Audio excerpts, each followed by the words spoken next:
একটা মানুষ যখন অন্যান্য ধর্ম থেকে যখন হিন্দু ধর্ম গ্রহণ করে, তখন ঠাকুর ঠাকুর চিনেন কিনা আপনারা, ঠাকুর তাকে চণ্ডী পাঠ করায়। কি বলে?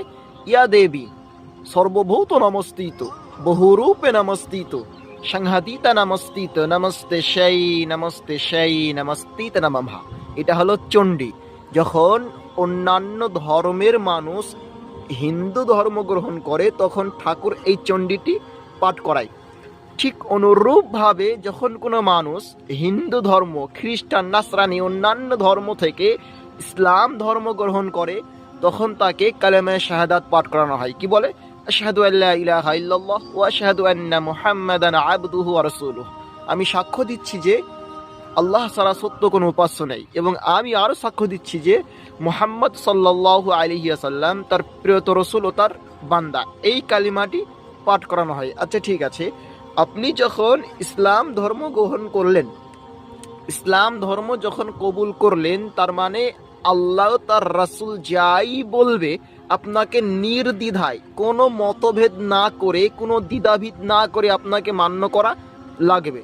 যেমনটি আল্লাহ সুবহানাহু ওয়া তাআলা বলছেন সূরাতুল হুজুরাতের মধ্যে যে ইয়া আইয়ুহাল্লাযীনা আমানু, হে মুমিনগণ, জাআকুম ফাসিকুন বিনাবাইন, যদি কোনো পাপাচারী মানব তোমাদের কাছে কোনো সংবাদ নিয়ে আসে, নাবাইন মানে সংবাদ, খবর নিয়ে আসে, তো ফাতাবাইয়ানু, তাহলে অবশ্যই অবশ্যই তোমরা তা পরীক্ষা করে দেখবে। কেন?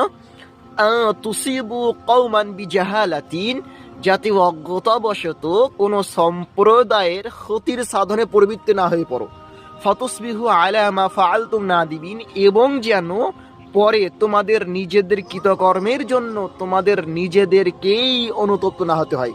এ কথা আল্লাহ সুবহানাহু ওয়া তাআলা বলছেন। এরপরে সহিহুল বুখারীর মধ্যে আল্লাহ রাসূল সাল্লাল্লাহু আলাইহি ওয়াসাল্লাম বলেন যে কাফা বিল মারই কাযিবান আইয়ুহাদ্দিসা বিকুল্লি মা সামিআ, যাই শুনবে যাচাই ব্যতীত প্রচার করা মিথ্যাবাদী হওয়ার জন্যই যথেষ্ট। তাহলে আমরা যে বিচার করতেছি, আমরা যে সমস্ত মানুষ বিচারক রয়েছি, বিচার করতেছি গ্রামের সর্দার, ক্যাশিয়ার, সেক্রেটারির